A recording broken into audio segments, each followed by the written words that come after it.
Maintenant comme destination. Et après le Japon avec Sango, justement, imaginez-vous une destination lointaine et sauvage, un groupe justement d'îles enchantées où vous serez bercé par le bruit des vagues sur les roches. Eh bien non, on part loin. On a dit qu'on part loin.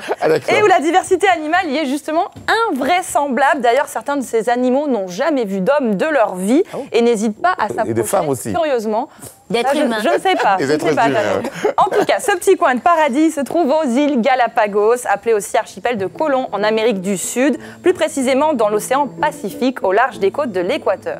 Alors ces 48 îles d'origine volcanique se sont formées il y a très longtemps à cause des plaques tectoniques sur lesquelles elles se trouvent. Alors si vous avez justement la chance de survoler ces îles, vous verrez de nombreux cratères qui représentent les points culminants des îles.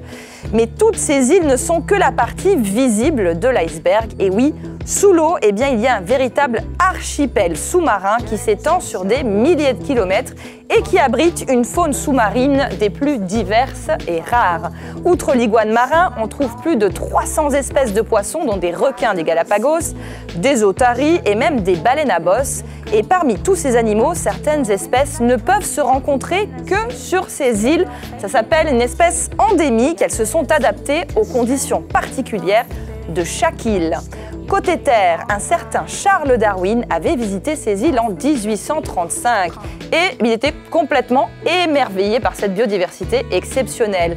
Des iguanes terrestres et marins, des oiseaux aux pattes bleues, des crabes multicolores ou encore des tortues terrestres géantes, tous vivant côte à côte avec des pingouins que l'on ne trouve que là-bas et tout ce petit monde se trouvant juste sur l'équateur. Ces îles, elles sont rapidement devenues son laboratoire à ciel ouvert pour étudier les origines de la vie. Et c'est donc grâce aux îles Galapagos qu'il a donc pu publier sa fameuse étude sur l'évolution et la sélection naturelle. L'archipel est officiellement devenu un parc national avec une réserve marine. Le tourisme organisé a d'ailleurs commencé vers la fin des années 1960. Plusieurs dizaines de milliers de personnes visitent aujourd'hui les îles chaque année.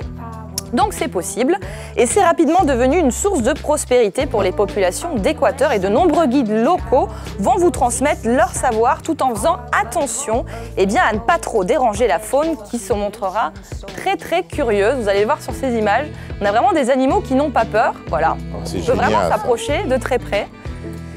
Et voilà, donc... Faire attention, on met les pieds, quoi. Voilà, je vous rappelle justement que certains de ces animaux, comme je vous l'ai dit tout à l'heure, n'ont jamais vu d'homme auparavant et ne sont pas nés avec la crainte de l'homme, ce qui est une expérience très enrichissante. Est-ce que vous êtes déjà allé dans un pays comme ça, dans un endroit où les animaux viennent sur vous comme ça? Oui, en Guyane.